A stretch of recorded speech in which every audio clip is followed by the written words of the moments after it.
Hello everyone, Don with Resolute Outdoors here. Today I want to take a moment to talk about why on my hand tools I prefer wooden handled tools. Now, before I hop into this discussion, I have a few things I want to cover. One, when I'm saying a wooden handled tool, I typically mean something of hickory or ash or a similar type wood, and I'm meaning something that's coated with boiled linseed oil or treated with boiled linseed oil or some other type of oil wax kind of combination.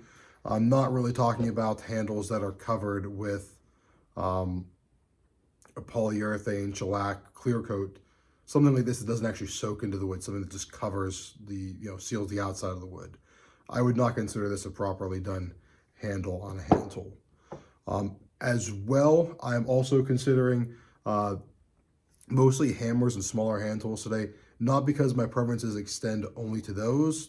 These preferences extend to, shovels and larger hand tools, but these are just easier to put into the frame. And lastly, I'm going to not have a ton of examples of tool handles that I don't like just because I don't have a ton of them. I have more wooden handle tools because that is my preference.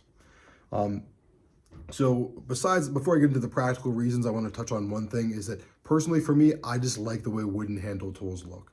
They're more of a traditional type look. I think they look more aesthetically pleasing. And I don't think that's a problem. I don't think that's something that we should be ashamed about. If we're going to buy something, especially if we're going to buy something higher quality or fix it ourselves, we should enjoy how it looks and we should enjoy using it. That's part of the experience. But on the practical side of the experience, the first reason that I like wooden handle tools better is that since you have natural wood, you have and with that boiled linseed oil or similar type coating, you get a really good balance between the grip on the handle, but also not being too abrasive that it hurts your hand. Whenever I'm grabbing this hammer or a similar type hammer that's with a wooden handle, I don't feel like I'm going to lose it. If I'm swinging this, I feel confident that I'm going to have it in hand, but I don't feel like there's any sort of hot spots or raised edges or anything like that that can impede my grip or make it uncomfortable for me.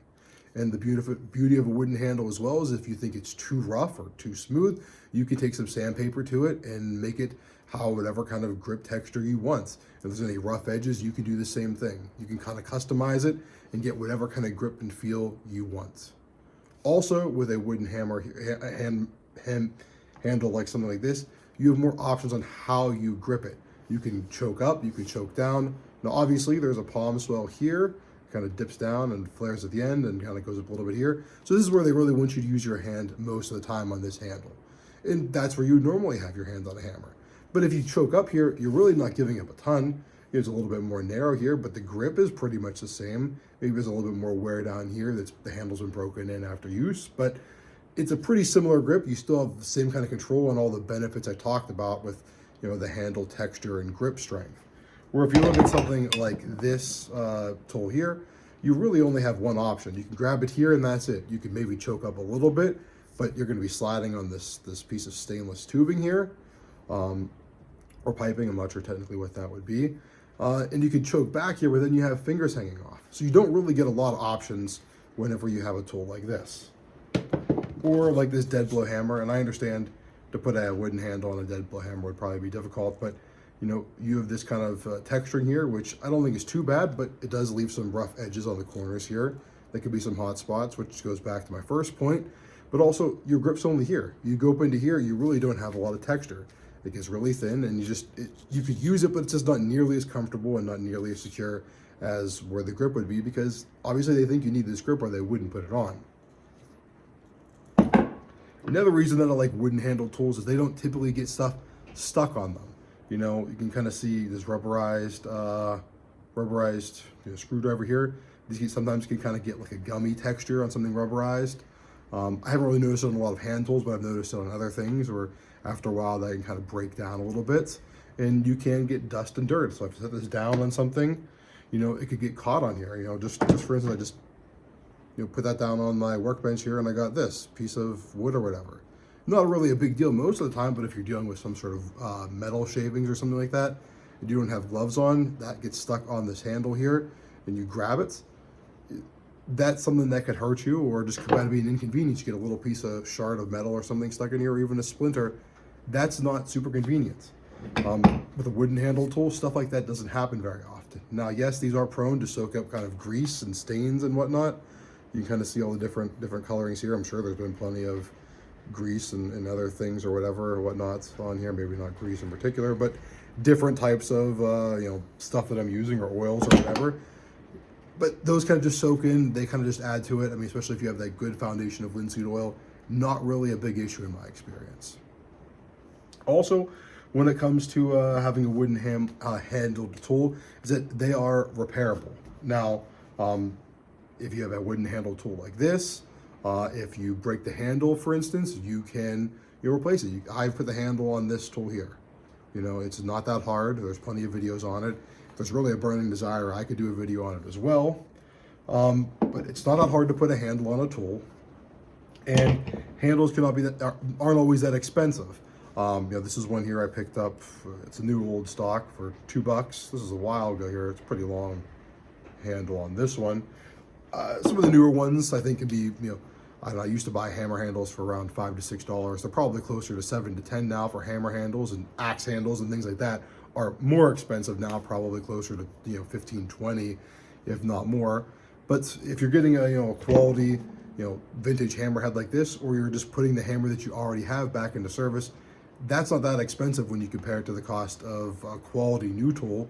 I think the cheapest normal full-sized hammers I saw, maybe even smaller ones at Walmart, were like $6. There's probably cheaper ones at the dollar store and stuff like that, but to get a somewhat equivalent quality tool, to spend even $15 on a handle to put your tool back into service, doesn't seem like that's that expensive, especially if you buy kits like that. If you're going to rehandle a tool, a lot of times they come with the wedges that you need. Now, something like this, obviously, I'd have to include that separately. Also, on the kind of repairability aspect, is that with a wooden handled tool, if this would get a crack or some sort of issue, you can kind of put it back into service just temporarily if you need to in some ways. So I have a couple of examples here. One, I had a rake that's probably about 18 months to 2 years ago. I cracked when I was using it. I was raking leaves out there, and I just was just doing something. It was a pretty busy season in my life. I didn't get a chance to fix it, and it's not really, honestly, it's a plastic headed rake. Probably not something that's super worth repairing, just with all the cost that would be involved in that, to get a handle and then put it on that, because it's already starting to wear down a little bit, if I remember correctly.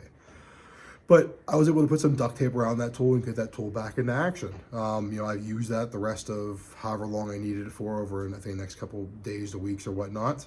And I was able to utilize that tool and be able to, get a job done with it by just putting some duct tape around it. Now, maybe or maybe not, you can do that with a different handled tool. Maybe, a metal tool like this, if it bends, I think once you get a kink in something like this, you're pretty much done. If this plastic on this shatters for whatever reason, I think you're pretty much done. Something like this, I believe this is fiberglass, but I could be wrong. But if this gets a cut in it or a shard, you can't really do much about it. These actually might be metal on this one, so that's not a bad option. But with wood, you can kind of do quick fixes, like I said, with that rake, or with something like this, where there's a screwdriver, which is already in pretty rough shape, could use some work on it. Looks like someone put a nail or something in here to kind of get this screwdriver back in action. I could use some glue as well. Not perfect, but this screwdriver is more usable now with that kind of quick fix that someone did probably back in the day. So really, you just have a little bit more options, I think, on getting your tool back into action quickly if you need to with a wooden handle tool. I've never heard of anyone gluing a fiberglass handle back together temporarily, or putting a nail through it or something like that. Maybe they exist. I'm sure someone's done it out there. You probably find a video on YouTube, but it's not something that I have any experience with, or I've heard of anyone doing that I can recall, at least.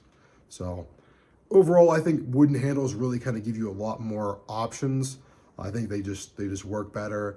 They're repairable. They kind of let you get into tools that are better quality, cheaper. So for instance, like I said, this hammerhead, I don't know where I picked this up at, but I probably didn't pay more than $3 for it. I don't think I've ever paid more than $3 for a hammerhead. If I paid anything for it, if it wasn't a gift, I don't know. But I put this handle on this hammerhead.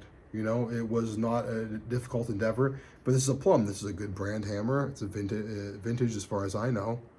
So I was able to get a pretty good quality hammer, with a nice handle on it for fairly cheap, cheaper than you could probably buy a lot of new hammers anyways. So having, moving over to wooden handled tools, not just hammers, but any kind of tools, shovels, axes, I've done those as well. It's pretty easy to put handles on tools, all things considered. You can get a better quality tool a lot of times for a cheaper price. You just got to put a little bit of effort into it, and then you can keep that tool going, which is not something you can be said about a lot of other handle materials. So that's my 2 cents on it. That's why I prefer wooden handled tools. Let me know down below what you guys think and if you agree with me or not. Appreciate you guys tuning in. This is Don with Resolute Outdoors. Until next time, I'll see ya.